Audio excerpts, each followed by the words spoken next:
century where you're never very far from an ancient routeway, a glimpse of lost industry, or a grand monument from our past. So from coastal paths to hilltop tracks, I've started doing some serious walking. each of my walks leads me to a different time and a stunning location to find the stories you can only really appreciate on foot. I'm walking along the southern coastline of Cornwall, famous today for its picturesque harbours, sandy beaches and winding cliff-top paths. But in the late 18th century, Cornwall became famous for something else: smuggling. And this wasn't just a few lawless sailors, it involved everyone. I want to discover why smuggling became a way of life in Cornwall and what would finally bring it to an end.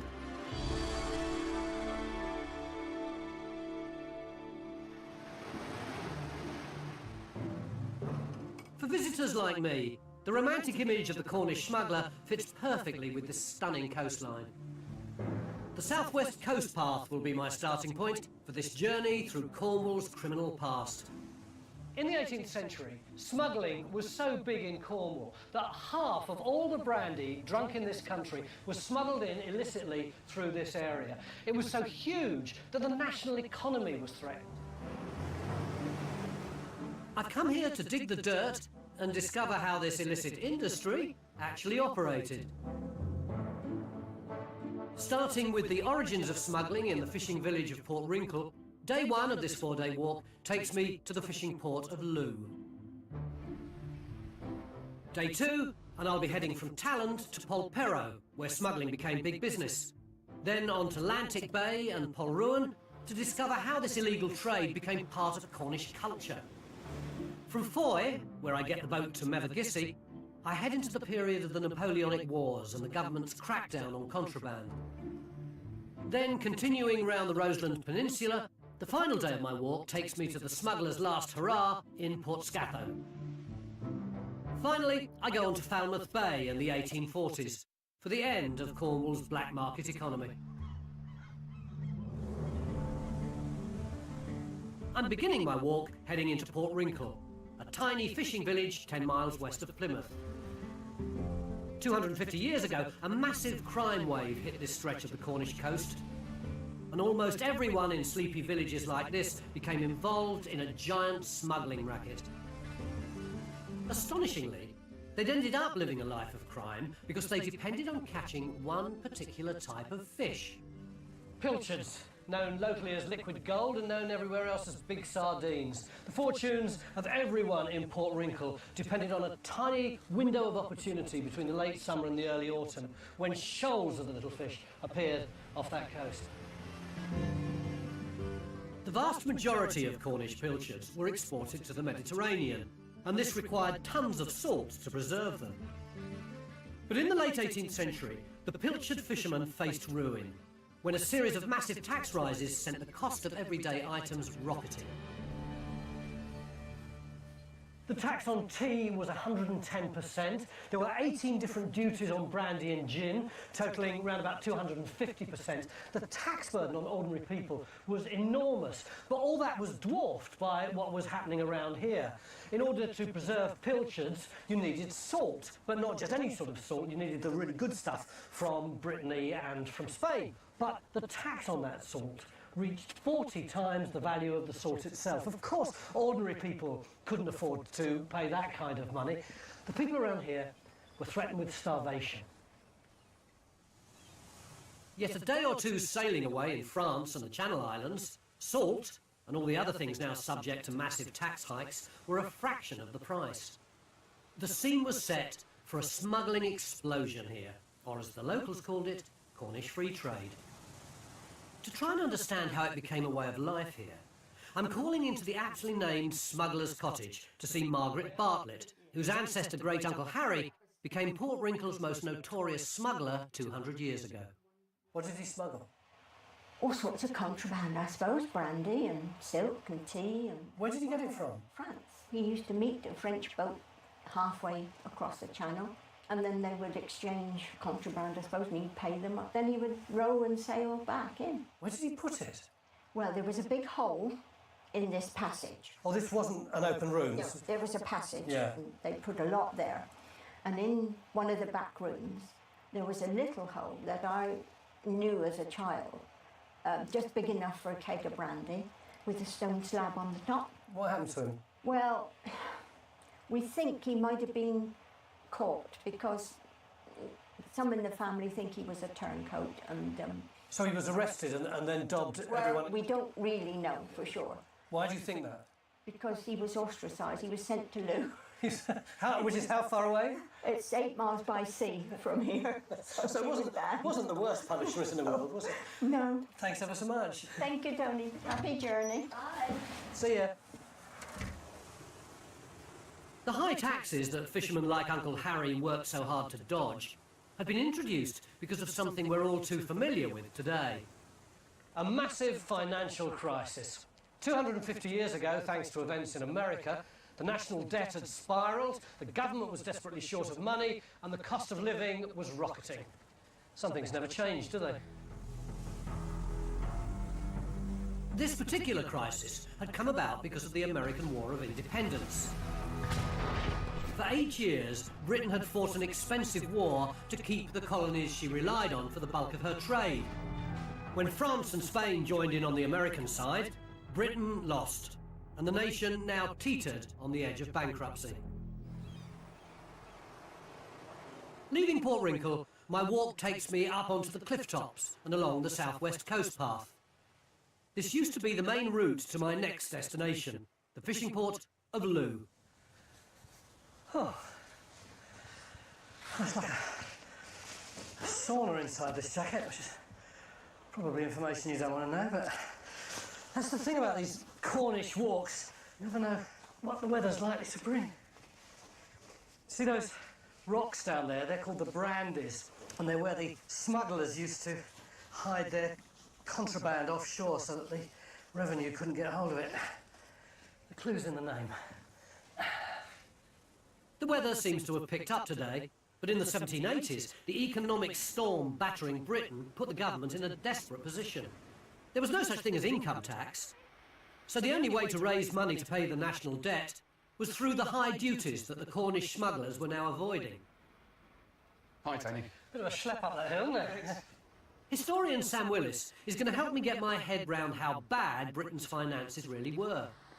What was the level of debt that the government at the time were lumbered with? How does it compare to what's been going on here over the last few years? It was far bigger than the credit crunch at its worst. It was a bigger debt than we had at the end of the Second World War. We'd been supplying a huge army and navy fighting a war 3,000 miles away. So at the end of the 1780s, the debt was enormous. Now, the problem they really faced is that as much as 20% of government income was being lost through smuggling.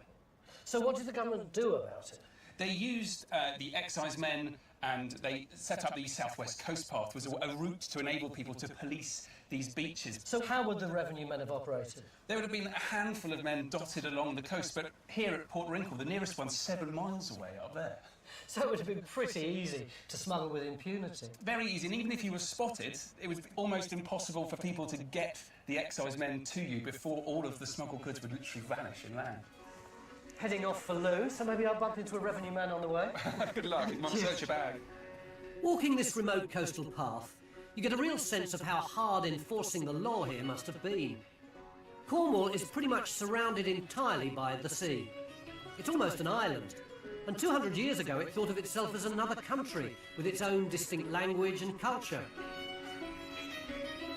From here, it would take 5 days by stagecoach to London. So when Westminster imposed these massive tax hikes, few people in Cornwall had any qualms turning to smuggling to survive.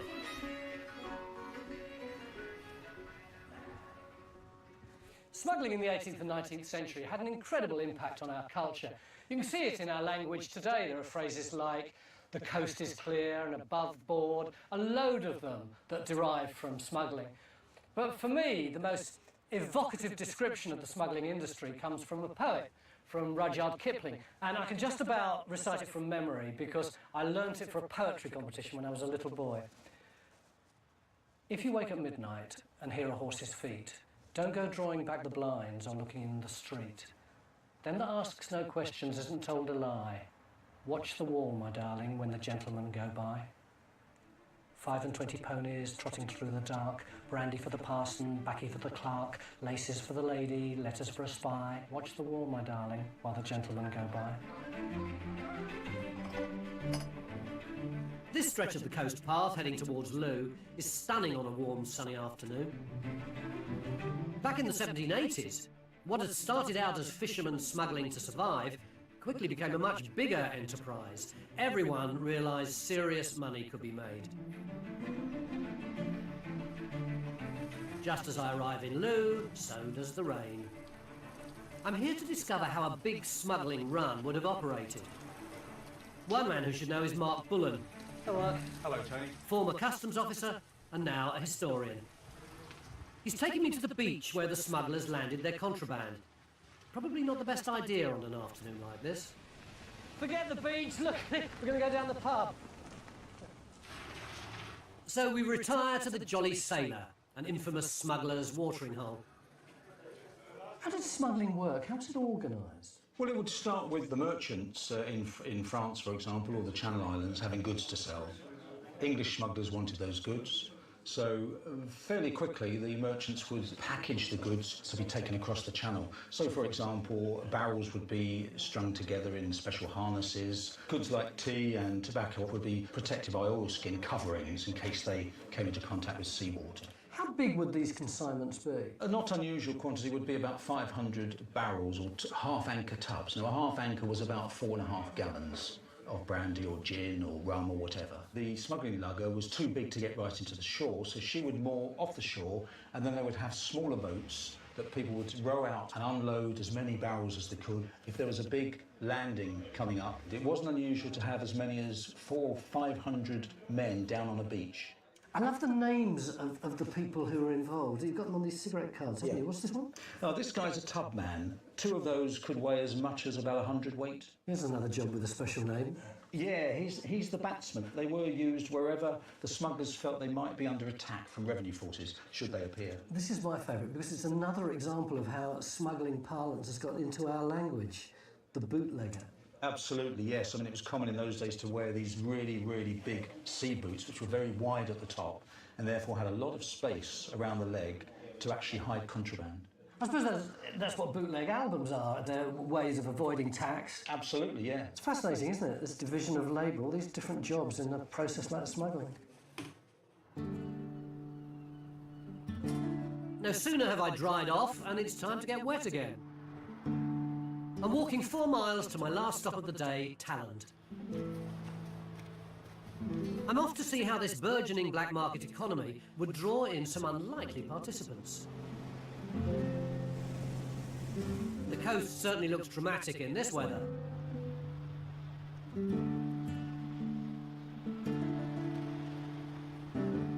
Not much of 18th century Talland remains, just a few houses and the church.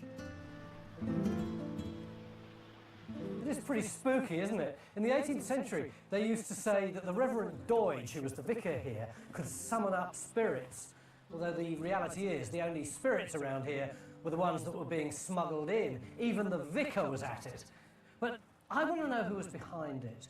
Who turned Cornwall's smuggling into big business?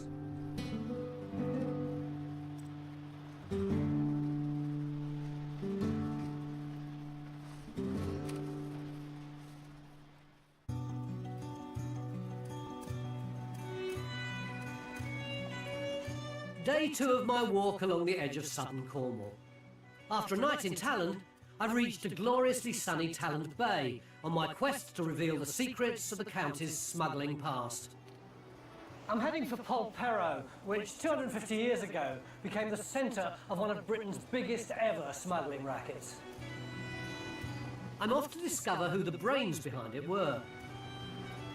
So today, it's a short walk on to Polperro, then it's westwards to Lantic Bay, before ending this 8-mile hike in Polruan.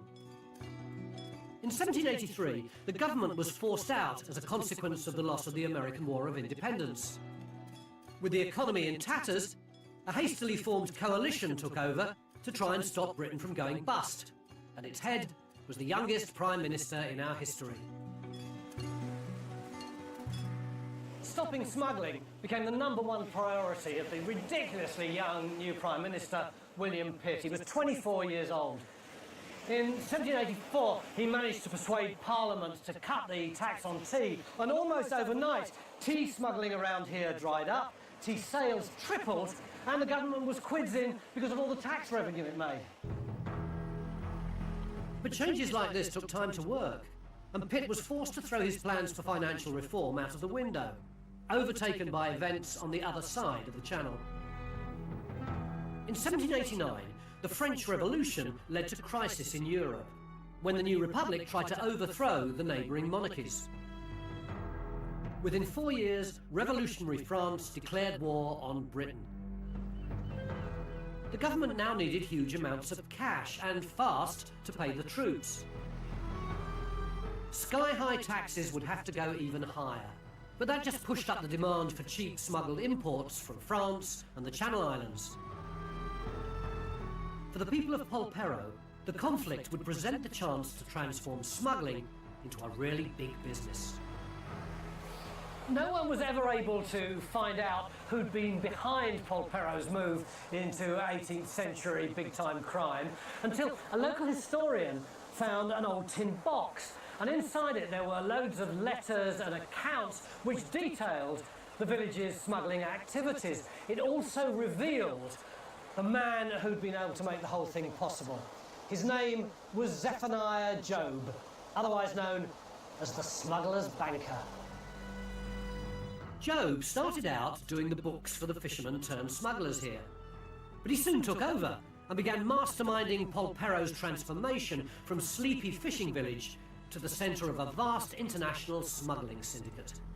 To get out of this rain, I'm heading to the pub where the papers were found, to meet author Jeremy Rowett-Johns, who's been looking over Job's books. Well, they give you an extraordinary insight into the trade that was carried on between the merchants in Guernsey, who supplied the goods, the fishermen over here who smuggled them in, the customers who were the gentry, and the agents in London who shipped the money back to Guernsey. And it was Zephaniah who was orchestrating this. He did, because he was one of the few people who could read and write in Polperro. Show me some of the evidence. This, for example, this is his account book, and the sums of money are extraordinary. I mean, we're talking here just short of 4 figures, add a couple of noughts on for present-day values, and you're talking about tens of thousands of pounds being pushed through the books. What happened to Zephaniah? He made so much money out of the smuggling trade that he went on to found his own bank. He was known as the smuggler's banker and had his own banknotes printed. And here you've got a couple of examples of them. Is that his signature? That is, indeed, yes. There must have been loads of money swilling around Polperro.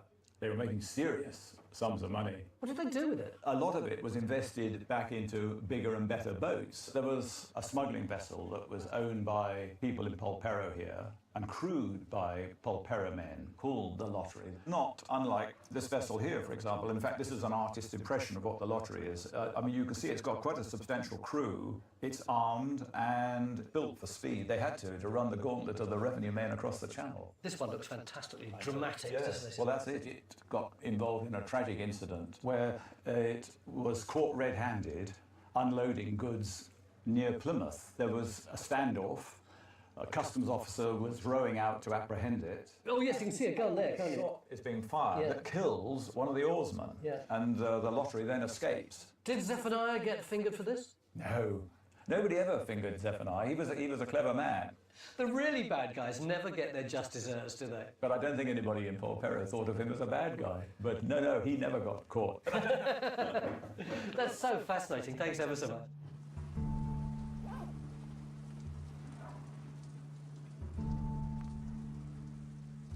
You can imagine, can't you, in all these houses, consignments of brandy and gin and tobacco and lace. And when the revenue men come by, the doors swing shut and there's just a polite face at the window. I want to discover why so few of the thousands implicated in this massive county-wide conspiracy ever seem to get caught. I'm heading for one of Cornwall's hidden gems, Lantic Bay. Even on a bit of a damp grey afternoon, it's an enjoyable 6-mile hike along the coast path to get here.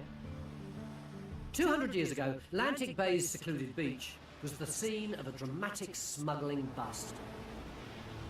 In the dead of night, a 100-strong gang of smugglers was seen unloading tons of contraband by 2 revenue men on patrol. They quickly called for reinforcements and then went down to arrest the smugglers. Local historian Mark Camp knows what happened next. The customs men lay in wait for the smugglers coming up. There was a skirmish, a bit of a struggle. One of the customs men was knocked unconscious by a smuggler armed with a stick like this. But they managed to arrest 5 of them. Just 5? Yeah, just 5. Out of 100? Out of 100, yeah. And what did they do with them? They were sent to court before a Cornish jury. The defence stated that they weren't dangerous weapons, they were just Commonwealth garden sticks that all Cornishmen carry when they're marching along the coast path. Rather like you are now? Yeah, yeah. So were they found not guilty? They were found not guilty, yeah. It is extraordinary, isn't it? How It is, yeah. Cornish people just all banded together. They say a Cornish jury never, ever found a smuggler guilty. I think it's partly to do with the Cornish being cut off from the rest of England. What was the government's reaction to the fact that so much smuggling was going on and no one was getting busted? Well, partly they started sort of taking the smugglers up to London to try them, so they weren't, the Cornish juries could have no say in it. But wasn't there a moral issue here? Surely the Cornish people realised that what they were doing was wrong. I think they did, but they didn't really worry about that sort of thing. They were breaking a law which was forced on them by a government 300 miles away. But there must have been revenue men living around them. How did they treat them? Not very well. It's said that when they first came to Polperro, they made them live in a boat in the middle of the harbour. You know, they weren't allowed actually onto dry land. They weren't liked. So there was a degree of tension. Thanks for telling me. That's great. Yeah, careful with that stick. Yeah, that's all right. Cheers. My walk for today is almost over.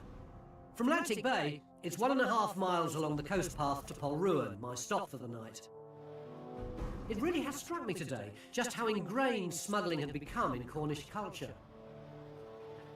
It had been going on here almost with impunity throughout 7 years of war with France. Then in 1799, Napoleon seized power. With the whole republic under his control, the threat of a French invasion soon became very real. Britain would need big money to defend herself. But by the end of the 18th century, smuggling was no longer simply a clash of cultures. As the fighting with France intensified, it became a serious drain on the national exchequer. It was time for a new level of enforcement.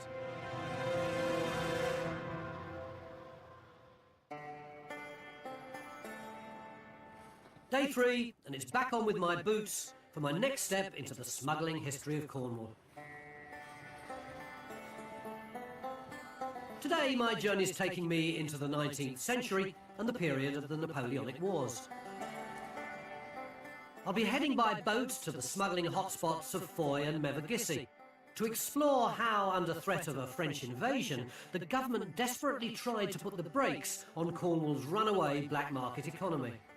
But I'm beginning the day with a gentle stroll through Polruan to take in its stunning views of Foy across the harbour. Can you see on the waterline over there a white house? That once belonged to Polruan's most famous resident, Daphne du Maurier, the novelist, the one who wrote Rebecca and The Birds, which Hitchcock later made into a film, and Jamaica Inn, which was about a famous smuggling pub on Bodmin Moor. I can't hang around here for too long as I've got to catch the ferry. 200 years ago, Foy was the front line in the government's fight back against Cornish smugglers. As war against Napoleon raged, the smugglers around here were trading with the enemy on a huge scale, supporting the French economy while depriving Britain of much-needed tax money. To put a stop to it, the revenue dispatched one of their fastest and most heavily armed cutters under the command of their top man, Captain Gabriel Bray.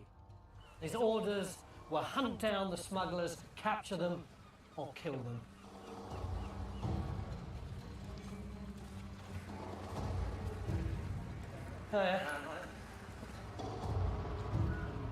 Luckily for him, Bray's boat was a bit quicker than the Foy ferry. These days, Foy is still a working deep-water port, but when Bray first arrived here, it was just starting to become a hive of activity. As ships from around the country arrived to collect Cornwall's mineral riches. there was tin and iron ore feeding Britain's industrial revolution. And all along there would have been shipyards churning out luggers and schooners for the growing merchant navy.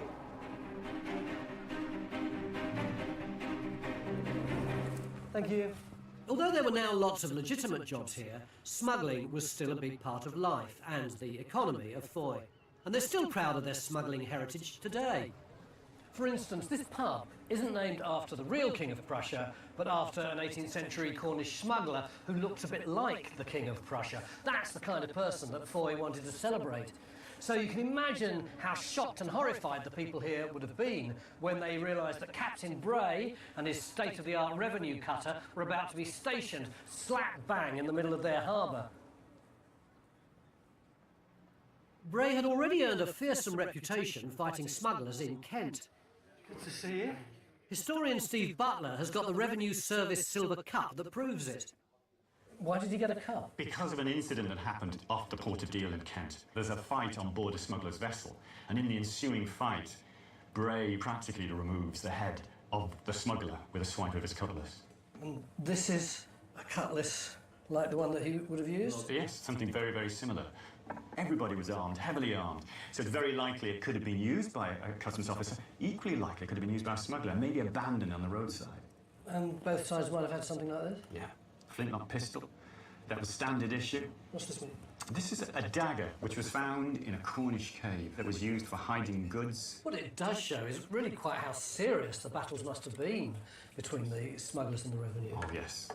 Absolutely serious. How successful was he? Did he capture any ships? He did. In a very short time. In about 5 months, about 3 smuggling vessels were captured and cut into 3.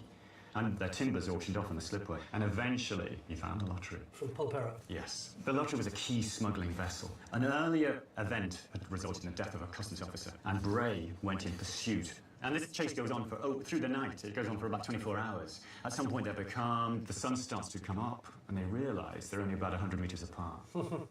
The crew on the lottery take to their boats and try and avoid arrest, at which point the Hind fires its cannon. And the lottery crew realised their time's up. Does he saw it up into bits too? No. The lottery was such a good vessel, they recommissioned it, and it serves in the customs service as a customs cutter. What happened to Bray? He actually retires and buys a property on the Esplanade in Foy. He actually reverts to his original career as an artist. This is him? This is him. It is an extraordinary self-portrait. I don't think I've ever seen a man drawing himself in such a feminine way in my life. Those long hands, sensitive face, the hair tied up. It's bizarre. It is. This squashbuckling figure, beheading smugglers, then becomes an artist in retirement. I'd be one of those smugglers. I'd have shoved him in the water, I think. Yes.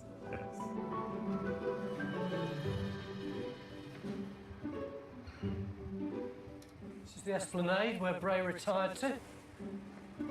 I wonder if that was his house. Men like Bray saw Cornish smugglers as traitors, putting English gold directly into Napoleon's pockets. Cutting off their supply routes now became part of the war effort, and for the smugglers, outrunning the fast, well-armed revenue ships was no longer an option. So as the new century approached, the smugglers were going to have to come up with some radical new strategy to get their contraband on shore if they wanted to continue to make money. And that's exactly what they did at my next port of call. This time, rather than walk 17 miles around St Austell Bay, I'm taking the hour-long ferry ride to Mevagissey, once one of the biggest smuggling towns in Cornwall. Once we're out of the harbour, the conditions get a bit rough. Back in 1805, life was about to get rougher for the smugglers around here. That year, Nelson destroyed the French fleet at Trafalgar and thus assured British naval supremacy. And within weeks, the Channel Islands bowed to government pressure, halting duty-free sales and closing their free ports to smugglers. And at a stroke, the Cornish smugglers had lost one of their main supply bases. Meanwhile, over in Brittany, Napoleon had decided to make Roscoff a free port. This was a shrewd little ruse to attract the Cornish smugglers. Stopping them now became even more of a priority for the revenue. Mevagissey had made a fortune from smuggling, But in the face of this clampdown, the days of openly landing big shiploads of contraband were over. But historian Helen Doe has unearthed how the town's smugglers came up with ways to fool the revenue men. They then had to move to more hidden methods, whereas before it had been completely open. And this is where the shipwright skill really came into being. I've got an illustration for you. This is a cutaway section sliced through a boat. Yeah. And you've got here, underneath the ballast, you've got a sort of double skin in the base of the boat, and that's barrels stashed away in there. Cool, you'd be able to hide a lot of barrels like that, wouldn't you? Where did this come from? This came from a customs officer in 1830 who felt that he needed to pull together intelligence for his fellow customs officers to show what to look for. No, I love this. This is a plan of a false bottom. So you could hide the stuff when it was on board, but you've still got to get it from the sea to the land. Very good point, because you can't bring it in openly into a place like Mevagissey and just unload it. Well, they bring the barrels close enough to shore. Hang on, so we're under the water here. Yes, you're underwater. You've got an anchor either side. The barrels are floating. Indeed. And they're being kept down by carefully made sinking stones, as they were called. What are sinking stones? I have one here. There we are. One heavy sinking stone with a neat hole in it so that you can pin down the barrels. And that's genuine. That would have been used for smuggling. Absolutely, yes. Despite all these smart little tricks, smuggling was getting smaller. It was getting far riskier, and so there were fewer men involved in it altogether. Sounds like there were really big changes going on. There were indeed. At the beginning of the 19th century, Cornwall had established itself as one of the world's leading exporters of tin and copper. The Industrial Revolution was transforming lives here, and the mindset of the people was changing with it. There was a big shift in the whole moral attitude. We're here between two very large Methodist chapels, one there and one over there. They are enormous. And as Methodism grew enormously in the 19th century, it becomes the wrong thing to do. Whereas before everyone was involved, now it was really frowned upon. Why do you think the Cornish were so attracted by Methodism and nonconformism generally? Methodism offered opportunities for education and opportunities for the working man to better himself. And it became a very big growth movement. And smuggling, now it was just taboo. Definitely not the thing to do. And it's left to a smaller and smaller group of men to engage in. Leaving Mevagissey, I'm finally going to get the chance to do some proper walking today. I started off the day over beyond that red and white tower thing over there in Foy, and I've come all the way to here. My route this afternoon is firmly on dry land. It's 12 miles of unsport coastline to Portloo, my final destination for the day. The mineral-rich granites that made Cornwall's 19th century mines so profitable also created all these secluded coves the smugglers came to depend upon to secretly land their contraband. Negotiating the winding path around them is one of the things that makes this walk to Portloo so enjoyable. And even here in this tiny village, I can see the two forces that are now making smuggling in Cornwall much harder. See that rather nice house over there? That was built in 1824 for the revenue, and originally it would have had a watch station and a boathouse, and you can still see the remnants of a slipway down there, all very efficient. But round about the same time, on the far side of the village, you can still see the Methodist Hall. So not only was smuggling getting much harder to operate, it was also getting much harder to justify. But it wasn't over yet. So tomorrow, I'll be heading to Falmouth Bay to discover how a new global economic order would finally kill off Cornwall's black market.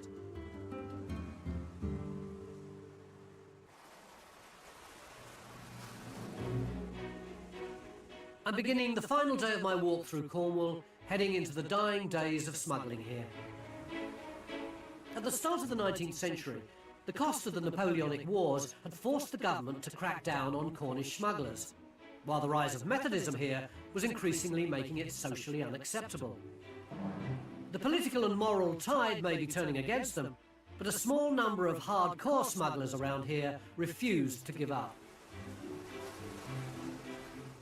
So to discover how they kept their illicit industry alive, today I'll be heading 6 miles along the coast to Port Scatho. Then it's round St Anthony Head, onto St Mawes and a great view of Falmouth Bay, and the events that would finally put an end to smuggling in Cornwall. Almost 2 centuries ago, the British Army fought one of the most famous and decisive battles in our history.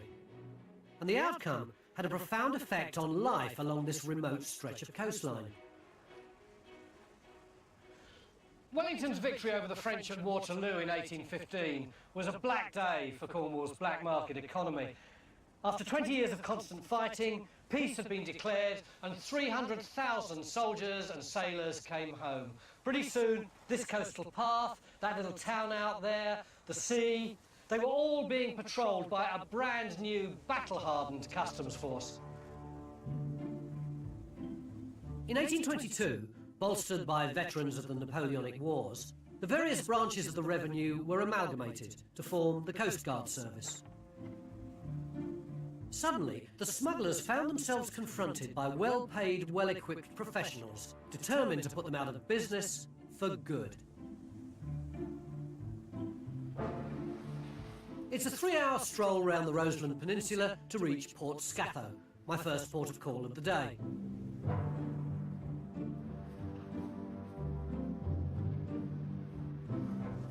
Despite being faced by the might of the newly formed customs service, smugglers in little villages like this one, Port Scatho, weren't going to give up their nice little earner without a fight. How the smugglers here reacted to the arrival of the Coast Guards is something Cornish sailor Ian Hurd knows all about. How did the people around here cope with it? Well, they would have coped very badly. Smuggling was important to the economy. But with the customs service, they had a lot more men. Better trained men, I suppose. Better trained men. They'd been with Nelson at Trafalgar. These guys knew what they were doing. There were a lot more Navy ships in the Channel anyway. So the men would have turned to the boats like this, their gigs. Hang on, they turned from sailing vessels to tiny little glorified rowing boats? Well, they are glorified rowing boats. They are. They've been designed over centuries to take the sea. Yeah, but if a big revenue ship came bearing down on one of those, it wouldn't stand a chance, would it? Yeah, but a sailing ship can't go straight into the wind. You just can't do that. So to move forward in a sailing boat, you have to tack. You have to zigzag this way and that. For every mile a gig can row straight into the wind, a sailing boat is going to do, I don't know, 9, 10 miles. So that's got a bit of pace on it? Oh, yeah, they'll go. Hey, gig! Can you give us a run?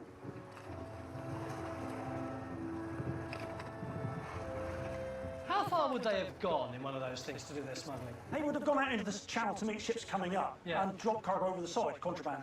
But they would go all the way to France, to be honest. That's about 100 miles, isn't it? It is 40 hours. Oh, I wouldn't fancy that, would you? Not a bit of it, to be honest. It's a long way in a small boat. Yeah.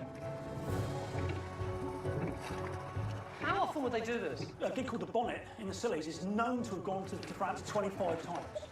I mean, on one occasion, been stuck in a storm for 30 hours and just stayed there by rowing head to sea until it passed over, then they came home. But what was the incentive? You couldn't carry much in one of those.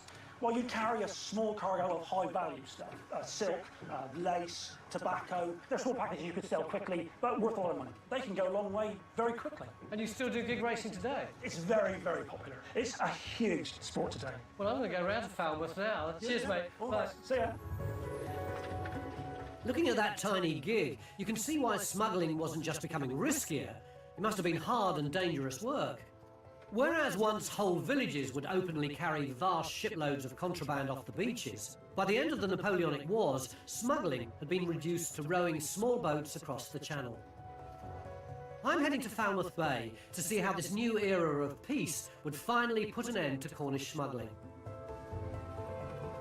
It's a good morning's walk 5 miles along the cliff tops, but on the way there are some spectacular vantage points.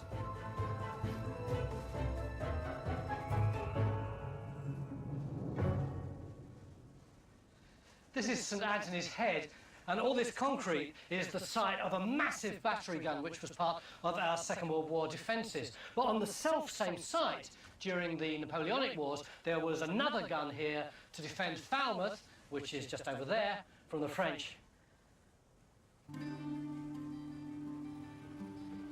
And just a few hundred metres further on is Falmouth Bay, the most southerly deep water port in Britain. From here, I'm in striking distance of St Mawes Castle, my lookout point over the bay.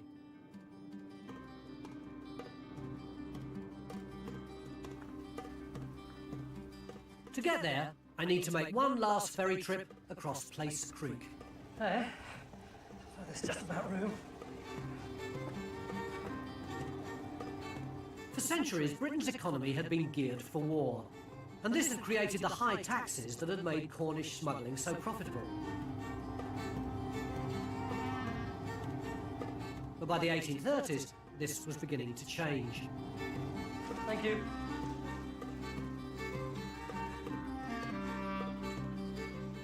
In a way, I'm ending this walk as I began it, in a little Cornish fishing village that used to rely on pilchards for its survival. It's a short walk along the waterfront to reach St Maur's Castle. For the first time in 300 years or so, Britain no longer faced the threat of a major invasion, and now big expensive defences like this were becoming redundant. It's starting to be a chilly end to what's been the most gorgeous day, but in our story it's the sunny dawn of the Victorian era, where they're starting to discuss a radical new approach to the economy, one that is going to see an end to smuggling in Cornwall. And it had been sparked by what was going on out there in great ports like Falmouth. By the mid-19th century, this harbour would hold up to 500 ships at a time, all laden with raw materials from around the world and all destined for British factories. It was a golden age for British industry. The nation now exported far more than she imported, so high import taxes were no longer in our interest. This is a country where you're never very far from an ancient routeway, a glimpse of lost industry, or a grand monument from our past. So from coastal paths to hilltop tracks, I've started doing some serious walking. each of my walks leads me to a different time and a stunning location to find the stories you can only really appreciate on foot. I'm walking along the southern coastline of Cornwall, famous today for its picturesque harbours, sandy beaches and winding cliff-top paths. But in the late 18th century, Cornwall became famous for something else, smuggling. And this wasn't just a few lawless sailors, it involved everyone. I want to discover why smuggling became a way of life in Cornwall, and what would finally bring it to an end.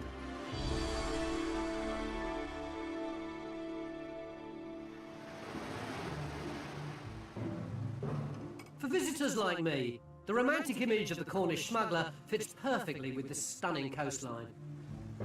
The Southwest Coast Path will be my starting point for this journey through Cornwall's criminal past.